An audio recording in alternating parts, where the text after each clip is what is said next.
I remember sweeping the factory floor on my first morning like it was a ritual, a man with calloused hands and a small lunchbox, proud of a badge that said I belonged. 20 years later the same badge felt heavier with history. Promotions that felt earned, nights on call, birthdays missed for overtime, a loan guaranteed with the company's assistant manager who wrote me a reference when the bank hesitated. I believed, foolishly maybe, that loyalty and labor lived in the same house. When the new owner arrived, he brought a neat haircut and an appetite for numbers. They called it efficiency at first, reorganization, a few roles merged, new software rolled out. We were told the future would be lean and profitable. We were shown glossy charts and told to be patient. Most of us tried. I kept doing what I had always done. Fixed machines, trained new hires, sat through long meetings and took notes. I was tired but steady. I thought years of decent work would count for something. The dismissal came like a small betrayal, no ceremony, just a call to the director's office. They told me I had violated internal policy. They had a form, stamped and polite, alleging a mistake in a report I'd filed years earlier. It was a preposterous accusation. The report had been reviewed by 3 supervisors, and any errors, if there were any, had been corrected. Still, I was handed a paper that said my employment was terminated and that I would receive a modest severance, per company discretion. They suggested I should be grateful. I left the office with a box for my things and a sense of being unmade. At home, the kitchen light hummed and the world smelled like coffee gone cold. My wife, Lisa, who had known me at my worst and my best, asked what happened, and I recited the words I had been given as if reading a weather report. Her face hardened with that practical anger I'd always admired. She didn't cry. She made tea and sat me down, steady as an anchor. The first night I slept badly, not because I feared poverty, though we had worries, but because of the humiliation. 2 decades reduced to a sentence on company letterhead. I told myself I would not be a man who simply left the room. That night, with Lisa holding my hand, I promised to find out what really happened. The first week after being fired was a fog of shock and whispers. I called a few colleagues in the quiet hours and learned their own unease, rumors of shady accounting, of managers pressured to cut corners. A man I'd trained, Jonah, told me in a low voice that payroll had been streamlined, and that several severance packages were quietly downscaled. They want the books to look clean before the quarter, he said. That phrase stayed with me, the idea that numbers mattered more than people. We tried talking to HR. They recited policy and placed gentle but firm boundaries between us and the people who made decisions. The new director defended the process. You must understand, this is a business decision. But business, I knew, was also built on human agreements. I had bank statements showing contributions, a pension plan that listed my tenure, vacation accruals, and emails confirming roles I had filled. When Lisa looked at the severance paperwork, her jaw tightened. There were missing payments, and the bonuses we'd expected as part of company policy were nowhere in the calculations. Walking past the factory windows felt like passing an ex-wife, familiar, close to me. I sat with Jonah and a few others in a cafe and we spoke quietly, spilling a timeline of broken promises. They're cutting costs on the backs of people who can least fight back, Jonah said. That phrase sparked something in me. It wasn't just personal, it seemed systemic. I remembered an old safety rule: when a machine behaves oddly, you check its entire mechanism. When a company fires a man wrongfully, you check its structure. I called a lawyer recommended by a neighbor and brought the severance packet and every document I had. The lawyer, a woman named Claire, was not dramatic. She folded the papers like someone handling fine china and asked practical questions. She said bluntly, "They shouldn't do this. It looks sloppy, and where there's sloppiness there's room to argue." She asked me to gather pay stubs, performance reviews, and email threads. She suggested witness statements from colleagues. The plan had a slow, careful logic. Collect facts, expose patterns, and push back legally. I felt something settle in my chest, not peace, but a direction. Lisa breathed beside me and said, "Do it right." It was the closest thing to armor we had. Collecting evidence became my new work. I visited old colleagues, sometimes with Lisa driving me because my hands still shook on the steering wheel. A few people were afraid to speak. They had mortgages and families and did not want to fracture any brittle bridge. But others, people I had lent a hand to when they were shaky on a new machine, people I had joked with over lunches, stepped forward quietly. Jonah wrote a declaration about payroll meetings where the director had explicitly suggested reductions. Maria, who managed records, showed me spreadsheets where line items had been altered the week before our firings. I learned a strange economy of courage. For some, silence was survival. For others, speaking was restitution. I respected both choices. Each testimony, each fired-off email printout, became a brick in a case I was building against an employer who thought it had the freedom to erase history. We compiled performance reviews from the years, the glowing notes from previous managers about reliability and skill. I scanned old training certificates and a letter from a client who had praised my work. Every small document served to disprove the narrative they wanted to sell, that I was an unreliable, replaceable cog. Claire guided me through labor law basics. She explained what employers could and could not do and how severance calculations were supposed to work. She highlighted the clause in my contract that guaranteed certain payouts after long tenure, clauses that the new administration had effectively ignored. She said, "They can spin stories, but money leaves a trail." It was comforting and chilling at once. Comforting because law offered a map, chilling because I had to put my life on a table to be dissected. Meanwhile, the community reaction was layered. Some neighbors expressed sympathy but warned me about the cost of legal fights. Others shared their own stories of being squeezed by companies that prioritized quarterly profit. Lisa, practical as ever, sat down with a ledger and recalculated our budget. She refused to let my case become our ruin. She reminded me of simpler things: dinner plans, her mother's upcoming birthday, the cat who preferred sleeping on my boots. Those things kept me human while I focused on paperwork. The deposition phase was grueling. Sitting in a room with the company's counsel felt like being interrogated by architecture. The walls, the table, the faint hum of the air conditioning. Their questions were politely barbed. "Can you account for this date?" they asked, sliding a printed schedule across the table. "Were you aware of any policy changes?" They spoke as if the record itself could make the man guilty. I answered, careful with words, guided by Claire's notes in the corner. I had to become methodical, translating emotion into measurable facts. Our strategy turned on proving pattern. It wasn't enough to show I'd been wronged, we had to show a practice. Claire used payroll spreadsheets to demonstrate discrepancies across multiple employees' severance offers. She pointed out a cluster of dismissals where payments were cut or delayed. She called for internal memos that hinted at cost-saving goals timed just before our departures. The company's counsel pushed back, citing budgetary constraints and managerial discretion. It was a tug-of-war conducted with pens and typed declarations. At home, the stress seeped into small places. Lisa kept the house running, but there were nights when silence felt clinical. Friends texted with encouragement and the occasional suggestion that I should settle quietly. The idea of settling gnawed at me like a worm under a fruit's skin. Was it better to walk away with something intact rather than lose more time and money in court? Jonah and a few colleagues told me honest things: "If you let them, they'll keep doing this." That phrase justified the nights poring over emails, the meetings, the calls with Claire.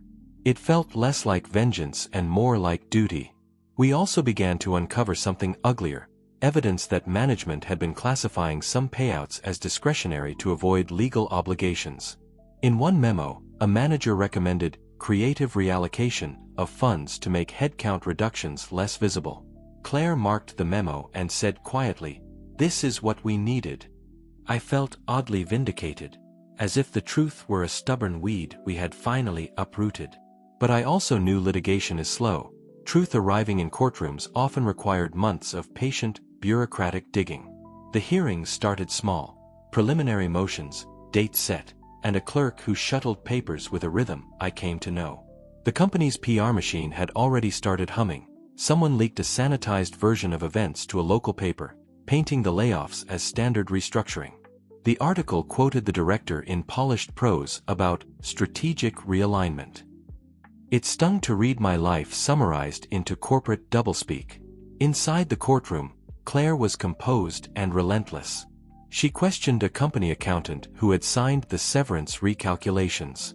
Under cross-examination, small inconsistencies emerged: a missing signature, an unexplained ledger entry, an email thread where a manager celebrated savings this month. The accountant kept calling things errors, but the errors clustered inconveniently. Each contradiction felt like a light flicking on in a dark room. The company tried to discredit me with a human tactic I hadn't expected: character insinuations.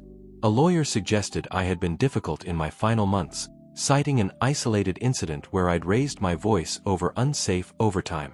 They framed it as proof of disruption. Standing there, accused of being the problem, I felt exposed. But then Jonah came forward as a witness and described meetings where management explicitly discussed cost-cutting and pressured supervisors to be firm. Another former HR person testified that some severance negotiations had been suppressed from the official record. The testimony wove a picture larger than me, a pattern of behavior. After sessions, The courthouse hallway felt like a market of whispers. Strangers approached me, some with sympathy, others with judgment. I started to recognize the faces of other employees who had been let go quietly. Quiet anger and resignation in their eyes. Claire advised caution but also encouraged me that we were making headway. Outside, Lisa hugged me and said, "You're doing the right thing." Her words were a small, fierce affirmation I clung to like a talisman. There were moments I wanted to quit the fight not because I feared losing, but because the weight of it pressed on everything else. Our savings were dented. Lisa worked extra shifts at the clinic. Our son stopped asking about big purchases because he understood priorities had shifted. Those personal sacrifices complicated the moral clarity of the fight. I had to ask myself, is this about principle or pride? Claire's answer was practical. Both matter, but keep your eye on the relief that comes with writing patterns, not only for you but for others. We discovered a thread of communications that intensified the case, an email chain where the director congratulated managers on reducing liabilities, followed by a directive to reclassify certain payouts as bonuses rather than severance. Claire said the reclassification looked like an attempt to avoid statutory obligations. When she presented it in court, the judge leaned forward. The company claimed the directive was a suggestion, not a policy. But language matters in law. Written words are hard to unmake. As evidence mounted, the company pushed back harder. They filed motions to dismiss parts of our case and sought to limit witness testimony. Their legal team attempted to pick holes in our narrative, highlighting minor inconsistencies as if they could unravel the entire tapestry. It was disheartening when media narratives repeated these attempts, framing them as ambiguity rather than pattern. Yet each time we met resistance, Jonah and Maria and others stood up again, their quiet courage forming a backbone to the case. I also had to confront my own bitterness. The thought of facing my former supervisor at hearings made my hands tremble. I imagined confrontations where fists or words would end things either tragically or irreparably. Claire cautioned against theatrics. "You win with facts," she said. "Never let the courthouse become a stage for spectacle." I practiced patience and, slowly, discovered dignity in restraint. That restraint would be my clearest form of revenge if the court sided with us. Not spectacle, but restitution and a restored sense of fairness. The turning point came during a hearing where Claire presented consolidated evidence from multiple employees.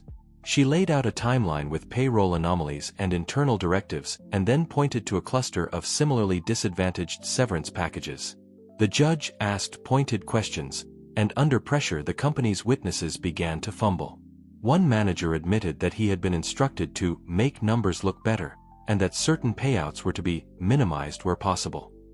The admission was not theatrical, but in its quiet practicality it was devastating. Public sentiment began to sway. Local forums that once accepted the corporate line softened when former employees posted their sealed severance letters and the raw numbers that spoke for themselves. People began to understand that this was not isolated. It was a practice that hurt families. The shift in perception mattered.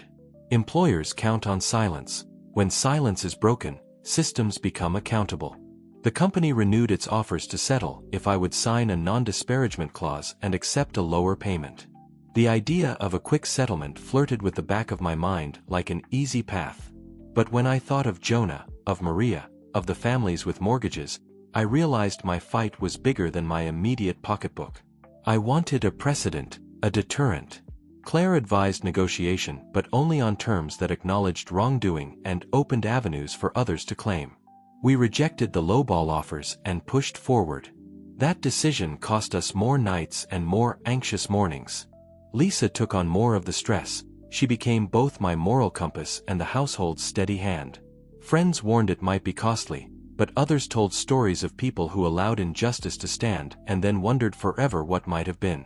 The image of surrender felt worse than the fear of loss. I had not expected to become a small symbol in a community's fight for fairness, but I also learned that sometimes life shapes you into roles you never sought. With the trial moving forward, Claire brought in an independent auditor whose report corroborated our claims. The auditor's language was careful, academic, and technical, but its conclusions were blunt. a pattern of reclassification and delayed payments that had the practical effect of reducing statutory severance obligations. The company's lawyers argued the auditor's sample size was limited. Our legal team countered that the pattern was consistent and meaningful. The judge listened and, for the first time in months, I sensed a movement toward accountability. Then came a quiet, human moment.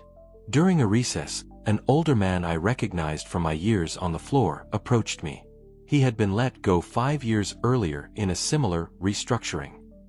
He told me how he had lost savings, and that he'd wanted to speak up but feared the consequences.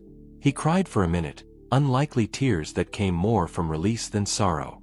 I put a hand on his shoulder and felt the weight of our collective small losses.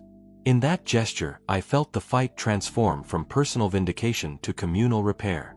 The company increased its PR efforts, hosting community outreach and promising fairness, but the damage was visible. Employees who had once been quiet started speaking to the press, and the narrative changed from a tidy corporate statement to a messy, human reality. The judge asked for remedial steps the company could take to prevent future harms. It was not just about awarding money, it was about policies, audits, and transparency. The idea of changing the system suddenly felt possible. But even as we won small battles, the emotional toll lingered. I still woke in the night thinking of the machine room's hum, of the friends who had drifted away, of the space left when you remove someone from a group for which your work had been a life. Lisa reassured me in those moments with small, practical love. She made coffee at dawn, left notes in my jacket pocket, and insisted we take walks even when I wanted to sleep. The softness of ordinary life kept me going where legal language could not. The final hearing felt like the end of a long, bitter march. Claire presented her closing statement with the calm of someone who knows every twist in the story. She summarized evidence, witnesses, emails, and the auditor's report. She spoke about patterns and obligations and about the human consequences of corporate accounting tricks. The company's counsel answered with high rhetoric about market realities and managerial discretion, but the shimmer of logic had been chipped. When the judge issued his decision, the words landed like a beam of light cutting through dust. He found that the company had indeed acted in ways that improperly reduced severance obligations for a group of employees and ordered restitution for affected parties, including me. He also mandated internal audits and mandated that the company revise its severance calculation procedures. The decision didn't erase the years I had lost, but it affirmed something essential: rules matter. Outside the courthouse, cameras managed to find a small crowd. Some colleagues hugged me, others nodded in quiet, shared victory.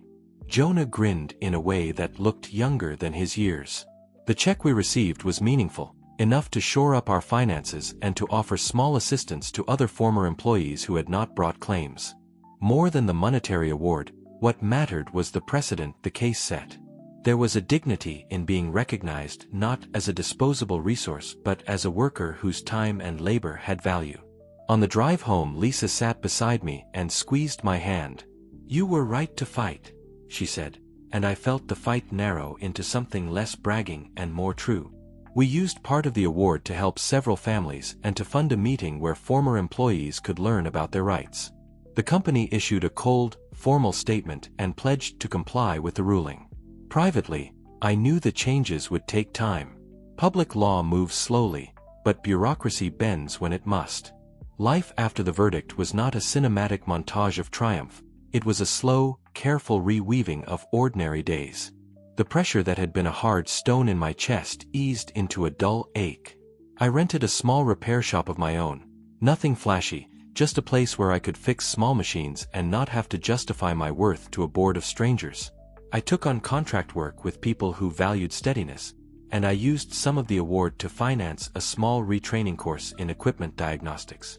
It felt good to learn again, to put my hands to work for myself. Lisa signed up for a pottery class, something she had always joked about but never tried. The house felt lighter.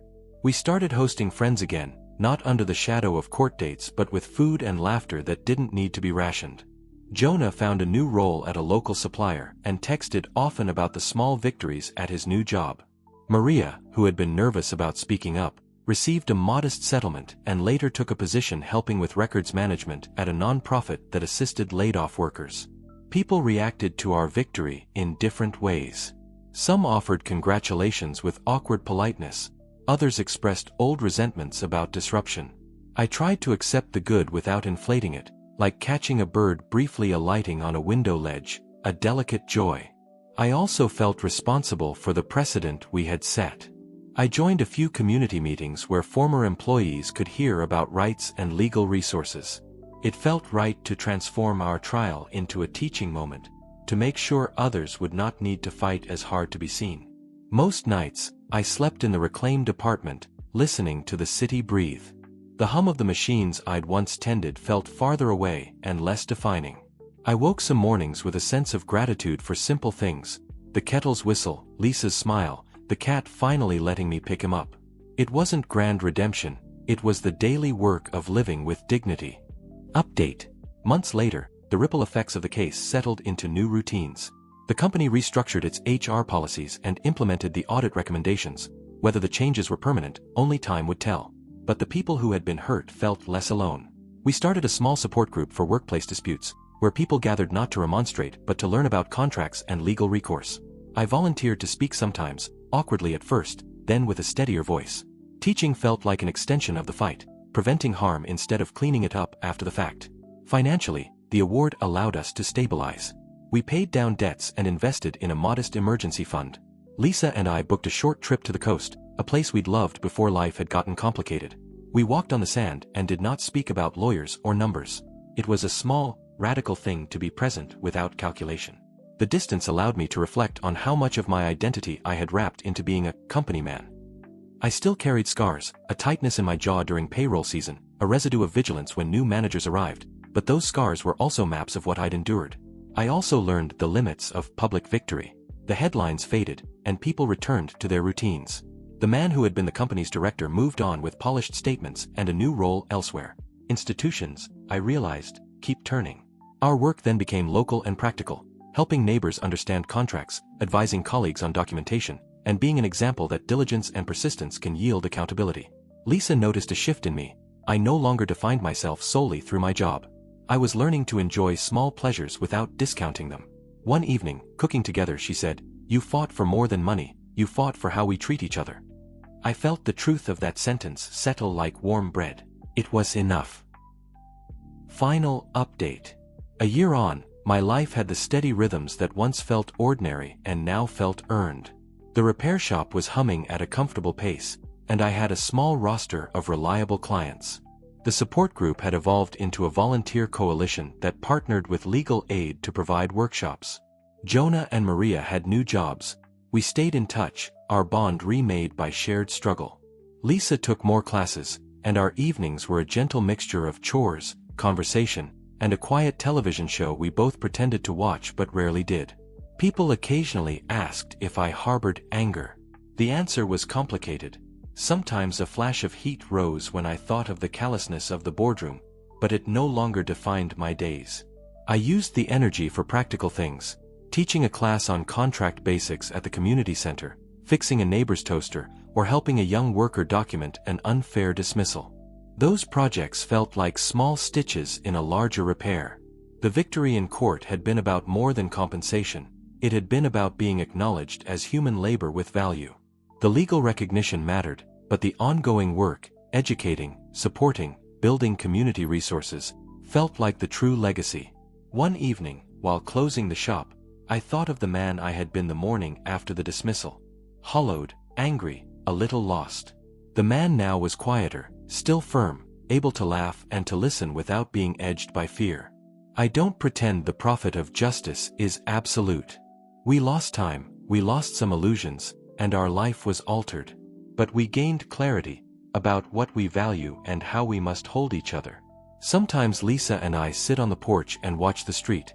Neighbors return from work, kids chase a ball, an old couple walks slowly. There is an ordinary miracle in that scene. I fought the company because someone had to. I stayed because people needed proof that a fight can matter. In the end, the smallest, truest victory was learning how to be whole again.